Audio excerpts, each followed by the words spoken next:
The Bridge, a Godzilla-MLP crossover by Tarbtano. Chapter 1, The Duel. Today was not a good day to be in the South Pacific. More specifically, it was a horrible night to be anywhere near the Mu Island chain, particularly the lead landmass of Sogel Island. It was night, a storm of thunder and lightning brewing alongside explosions and sirens. A war was rumbling, one with so much raw power the shifting could be heard as far as Hawaii and Japan. The entire island, its surrounding sea, and its airspace had turned into an all-out battle royale. Tanks, missiles, even some nuclear weapons would be firecrackers to the assaults being launched. Assaults not by man, but by the island's residents and their invaders.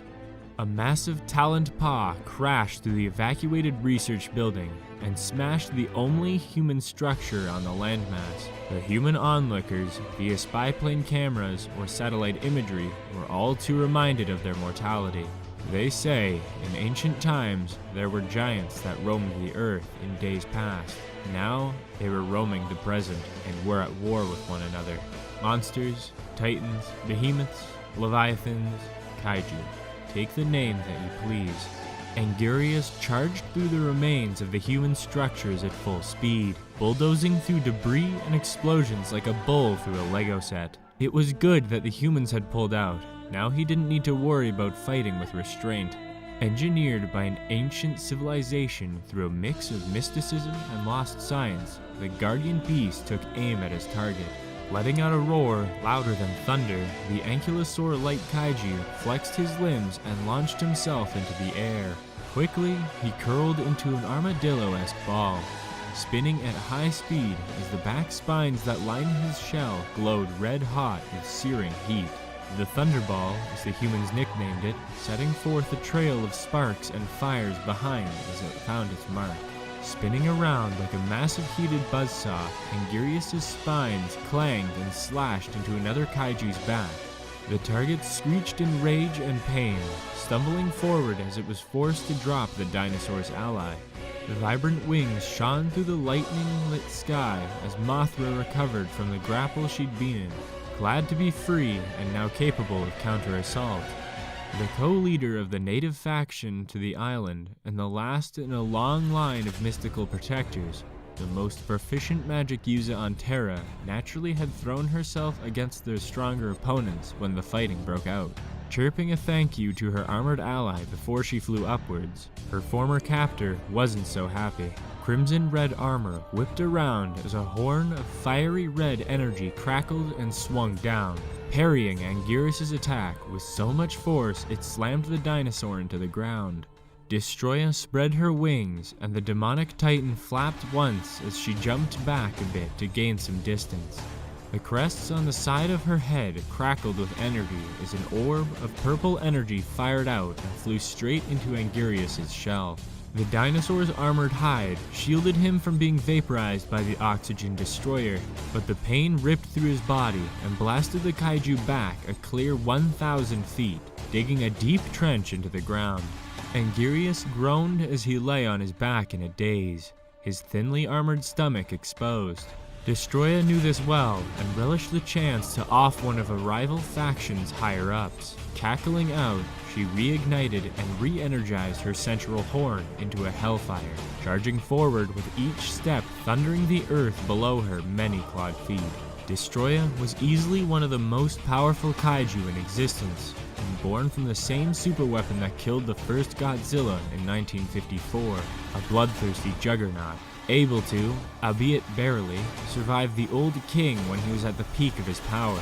She returned years later and was a force on the battlefield. If it wasn't for some small sliver of loyalty to the Precambrian lifeform had for her cohorts amongst their faction, she'd have usurped the power from their leader and tried to kill him long ago. She was durable, extremely potent both up close and at range, and thanks to flight, mobile. If there was but one flaw to her other than her slow speed, it was something Death Incarnate was no good at psychologically. She didn't work well in teams, Angurius and his allies did. Just as Destroya was about to gut the still groggy dinosaur alive, A pair of golden beams, accompanied by enchanted thunderbolts brighter than lightning itself, struck her square in the face. Destroya let out a screech of pain as she was blasted back again and again by the unrelenting assault, as Mothra lowered herself down in between the monster and Angirius as he got to his feet, the insect repeatedly blasting the demon with divine energy. War was raging all around the island. It all started suddenly at midnight as Zanilla, once dubbed Space Godzilla, landed without warning onto the island. The bastard offshoot of the Godzilla lineage had returned from the dark side of the moon. Leading the charge with his cohorts, the humans had nicknamed the Mutations. The island's inhabitants were quick to respond. Dozens of Terra Defenders, another nickname by the UN, proof the world's leaders weren't always imaginative, rallied behind the current Godzilla and charged into a Titan-sized gang war. More and more kaiju kept pouring in on either side. Mothra flew in from Infant Island. Gamera was deployed by his master from a nearby base. Yongari awakened from his slumber outside of Seoul and joined into the fray. A whole flock of Gyaos had drawn in, hoping to devour any corpses they found, with Gamera following them in tow. The alien Exilian Empire and their allies even took notice of the planet and revved up their teleporters, deploying their own Monster X.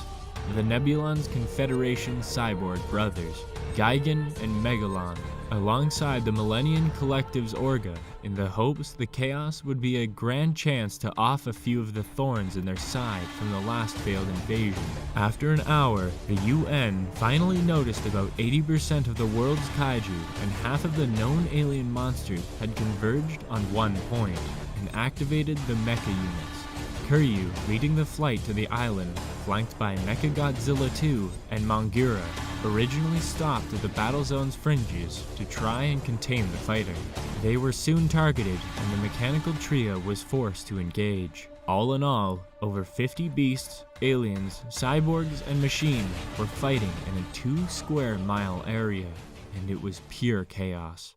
High up in space, on an orbital platform satellite, a machine resembling a massive barrel was stirring to life. Inscribed on its side was the Global Defense logo, along with the weapon's name, Dimension Tide. It was a prototype weapon, possibly more powerful than any other, not because of pure destructive capabilities, but what it did. It destroyed nothing. Matter cannot be created or destroyed. It imprisoned anything it hit. Or, at least, that was the best theory behind the black hole launcher's action that the world's scientists could guess to. It had failed back in the early 2000s, allowing its target to escape. It had since been rebuilt, modified, and grown into a massive launching platform. The hope was that the larger cannon size would ensure the black hole would crush anything it enclosed over, or move it to a faraway plane. Given how vast the universe was in comparison to the livable land masses, it was considered a good trade-off for not knowing where it sent them or in what shape. It seemed to now be capable of destroying or permanently removing the monsters, and that's all the science teams and public cared about. Little did anyone know, however, outside of 1 or 2 cases of personnel involved with a certain giant dragonfly incident, the additions did nothing to change what Dimension Tide really was. It had never been fired, but given the mass concentration of kaiju in one area with acceptable losses, a prototype shot was ordered and the machine revved to life as it charged. Deep within the war zone, 2 of a kind were trying to tear each other apart. Glowing backspines lit up the night as blue and red beams of pure energy made contact with each other, spurring a massive explosion that made the valley they were in a few dozen feet deeper. Rain fell in torrents as 2 pairs of red eyes glared into one another, energy glowing out from their maws. The leaders of the Mutations and Defender factions circled each other. One was a dark navy blue, 2 tall crystal spires jutting out from its shoulders as rows of fin-like crystals that ran down its back, ending in a trident-shaped spike on the tip of its long tail, which crackled with energy. The beast hissed, its 2 sets of small tusks mounted on the sides of either jaw flexing as lightning crashed, the skyward light gleaming on its golden head crest. Born of a black hole, the usurper to the throne, and easily one of the most dangerous living beings of all time, Xenilla. Across from him, a charcoal gray leviathan let out a roar that shattered any remaining glass left at the research compound after Angirius charged through it. A massive tail smacked down onto the tree line behind it, topping 700-foot tail oak trees like toothpicks. The first modern Godzilla, as the world had known him since his emergence in 1985, was long dead, having gone into nuclear meltdown in the mid-90s and dying as a result. That's to say, however, the throne wasn't vacant. Lightning crashed and struck a battery of dorsal fins that lit up in the electrical glow that evaporated seas of falling water whilst leaving the beast itself completely unharmed. He may have grown to look slightly different than his predecessor, his adoptive father, but to all that knew this titan, there was no question. What once was an egg hatching in a laboratory was now the 400-foot tall Leviathan, the king of monsters. The new Godzilla, Jr., was very much alive, and he was his father's son. Two so alike, both in genes and appearance, yet so radically different in origin. One, a bastard child born alone in space, the other, a natural birth growing the protection of the mightiest kaiju of all time as a parent, both with the same progenitor, the same parent. No psychic humans were present, so no one would know what the Goliaths were saying, but the glare they gave one another spoke volumes over the torrents and rain and crack of thunder. A raindrop fell, and the two charged one another. Godzilla Jr. rushed full sprint across the gorge, shaking the earth with each 60,000-ton stomp, as Xenilla's shoulder crystals glowed with raw power and rocketed the special Surian forward via telekinesis.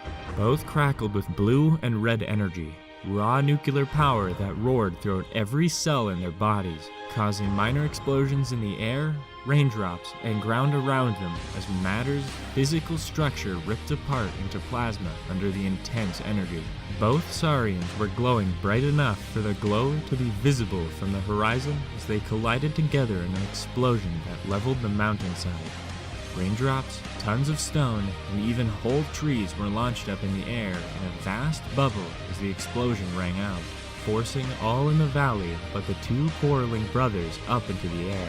Floating up into the air, the debris all came crashing down in the valley, the ruined remains of the mountainside, and in the sea around the island. The war zone was covered in a cloud of debris as two massive forms fought up close in the storm as lightning struck both of their bodies.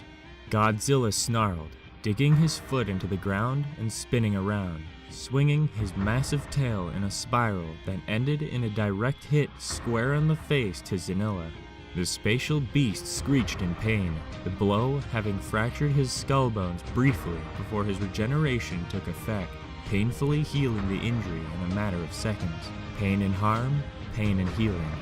Between the two, Xenilla was now pissed. Collapsing backwards some distance in the afterstrike days, the cosmic kaiju put his hands together and spread them as his shoulder crystals glowed a bright white glow. A perfect, double-pointed crystal several hundred feet long formed in the space between his paws. Xenilla crackled with glee as he gripped the crystal-like club and spun around. Godzilla didn't have time to react before Xenilla smashed the crystal into his face, and then swung again, bashing the weapon with glowing brilliance across his stomach. Fighting through the pain, the King of the Earth kaiju lashed out as fast as he could with his right hand as Xenilla was about to bring the club down again on his skull, catching the blow. Godzilla pushed up as Xenilla pushed down, neither able to wrench free the weapon from the other's grasp. Two pairs of eyes flashed colors, one blue, one crimson, as energy crackled through their bodies like a mirror image. Both Saurians balled a quasi-fist with their free hand that the energy condensed into. Limbs glowing, they both threw a punch aimed at one another's face, only for the fists to connect mid-swing, and two handheld nuclear pulses went off at the same time. The attacks smashed together and a brilliant white light grew between the two, and absorbed both in a crack of an energy-driven explosion. The crystal club shattered as both Godzilla and Zanilla were sent sliding across the ground. Both of their front halves of their bodies badly burned but rapidly healing. As long as they both had energy to expend, they could heal. As long as they could heal, neither could kill the other. So as long as they had any of those occurring, they would fight. Zanilla was the first to roar, slamming his long tail into the ground as lightning crackled. Godzilla stomped into the ground, shaking the earth as a second roar accompanied the sound of thunder. The message was simple. As long as it took to complete, even if it destroyed the whole island, this fight was till the death. High above and to the east, the shimmering silver body of a mecha flew through the air, pursued by several beings resembling giant bats. Mongira's pilots, Koji, Kiyoshi, and Yuki, looked behind themselves as the Gaios trio Maz began to glow with a brilliant golden light. Grabbing the lead directional control, Yuki craned the stick back, ordering the mecha to deploy its air brakes and spin around. Kiyoshi's helmet's heads-up display beeped as several red circles appeared over the central screen, hovering over each Gaios. Auxiliary Maser Cannon locked. One Gyaos's maw flashed a yellow light, and a golden straight beam fired out, slicing into the trees to Mongira's side and craning its head over to strike the robot with its assault. Yuki yanked the stick to the side, forcing their mecha to flank to the right to avoid being sliced into by the ray. Yuki grunted. Well, what are you waiting for? McDonald's drive-thru? Shoot the bastards. Koji flipped several switches and gripped a control stick, squeezing down on its trigger. Mongira's conical arm rose up, and purple-colored energy sparked along their smooth surface before twin neon fuchsia beams of energy fired out from the tips. The two beams hit two of the Gaios dead center, and searing plasma burned through the lower kaiju's torsos, shooting off into the night sky. Shifting its arms, the beams crossed right into the third Gaios before it could react, engulfing it in a massive fireball that soon crashed to the earth below. Works every time. Koji chuckled before spying the duel of the nuclear saurians below. Some of their systems were still rattling from the last explosion. All three pilots were getting deja vu to the 10th power. Kiyoshi was the first to speak. Damn, they're really going at it. Looks like Junior can brawl just as good as his old man. Think we should give him a hand? Yuki groaned and rolled his eyes. Waste of ammo. We got enough to worry about. Those two are hyped up over each other. We sooner take a hit for interfering. The younger pilot was about to retort when the hardened face of Akane Yashiro, the G-Force mecha commander and Kiryu's pilot, flashed into their monitors. Mongira's pilots instinctively flinched. Hell has no fury like this woman's scorn. What are you doing down there? I ordered an evac 4 minutes ago. Get away from the island! The trio looked at each other in a half-confused, half-worried manner. Only Yuki had enough courage, stubbornness, or just plain stupidity to retort. While you were busy running, we were busy killing 3 of those damn giant bats. Half our comm systems got knocked offline by EMP released by Godzilla and Zanilla fighting below. How many kaiju did you even get down on this run? 9. Yuki shut up immediately. Koji, still trying not to provoke a superior, radioed in. Why wasn't evac sounded? Miki, the pilot of the other remaining mecha unit, chimed in. Headquarters have readied the Dimension Tide 2, and it's about to fire. Get out or you'll be sucked into the black hole. Kiyoshi's eyes widened as he pulled his microphone closer, half in shock. A black hole? But the good monsters are still on the island. A small sniffled crying sound was audible on Miki's end. That's an oxymoron, soldier. You can't put good and monster in the same sentence. Now get away from that damn island. That is an order. Akane barked out loud enough to bust an eardrum before she cut off her feed. There was silence in the cockpit. Yuki was the first to break in. Come on, you heard the lady. This place is as good as dead. He craned on the flight control, and Mongira's thrusters ignited to full strength, rocketing the mecha off to the safe distance to join its sibling units.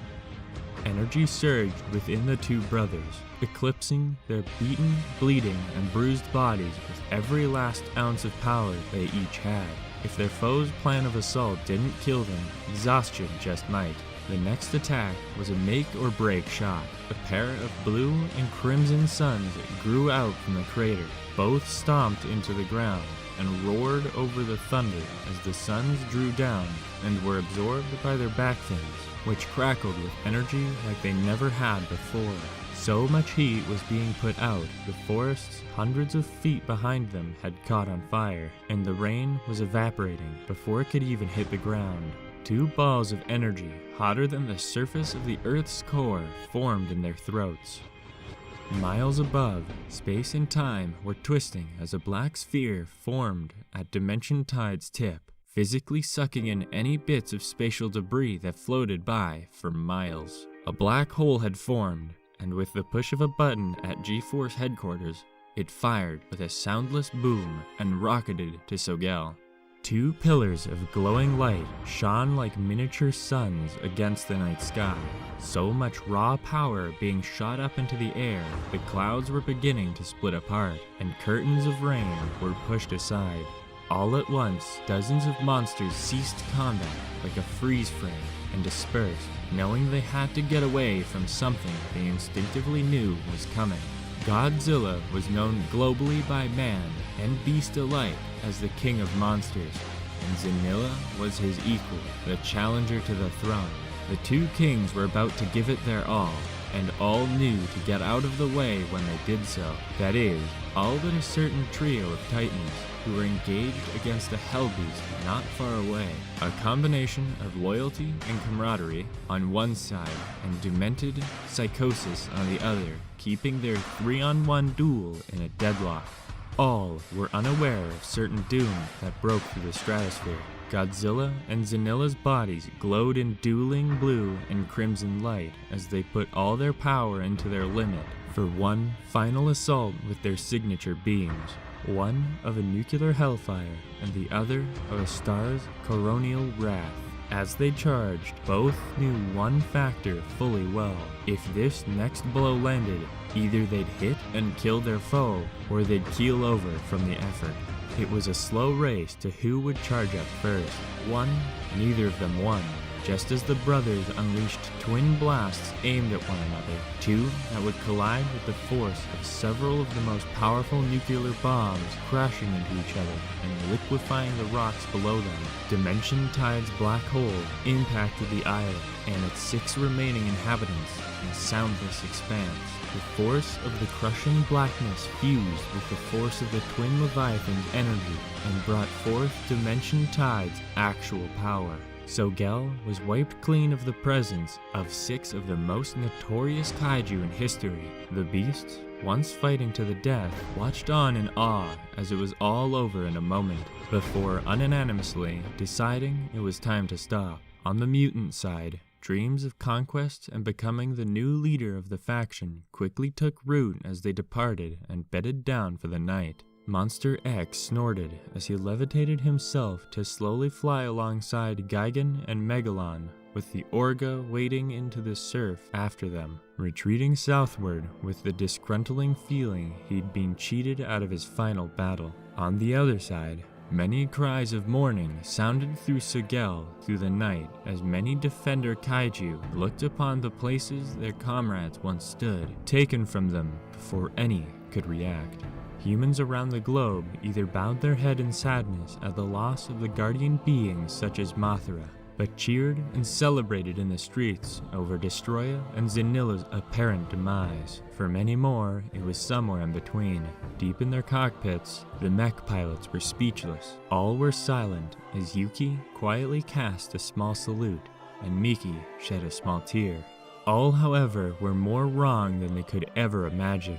Matter cannot be created nor destroyed, only moved, displaced, changed into energy, or morph into a new state.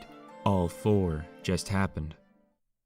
It was near 5 a.m. in Ponyville, and all but a few souls were still awake at the late hour. On the balcony of the library, a purple alicorn adjusted her telescope as she scanned Luna's nocturnal skyline with her telescope. An unsure look spread across the princess's face. A tiny groan echoed out behind her. A Accompanied by the plip-plop of small feet, Spike walked out towards the balcony and opened the doorway, sleepily poking his head out with sleep-deprived eyes. Twilight, why are you still up?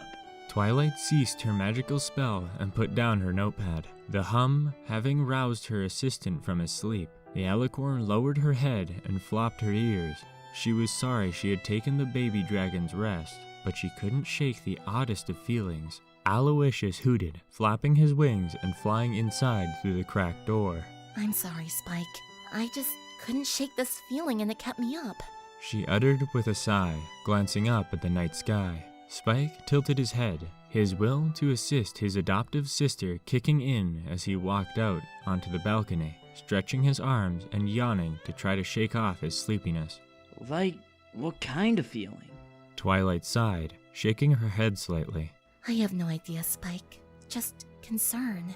Spike stood up on the tips of his toes as he looked through the telescope, trying to maybe figure out what she had been looking at.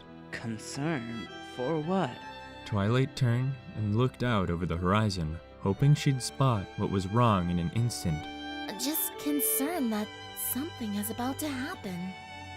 A deep groan sounded off as a crimson-red body slumped itself out from a river and onto the bank, half covered in weeds.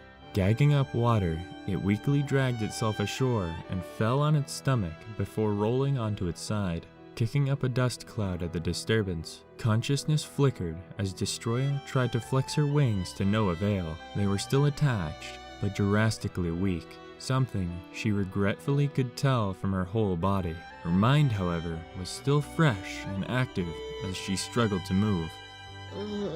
What the hell just happened? Zen and that brat going at it, and then that black light. Where am I? Trying to move again, Destroya soon ceased, as not only the feeling of weakness held her back. The instant she moved her forelimbs, she knew something wasn't right. She couldn't feel her fingers. She had none. The crustacean-like kaiju snarled. Great. Probably back to juvenile from the loss of my hands. Damn dinosaurs.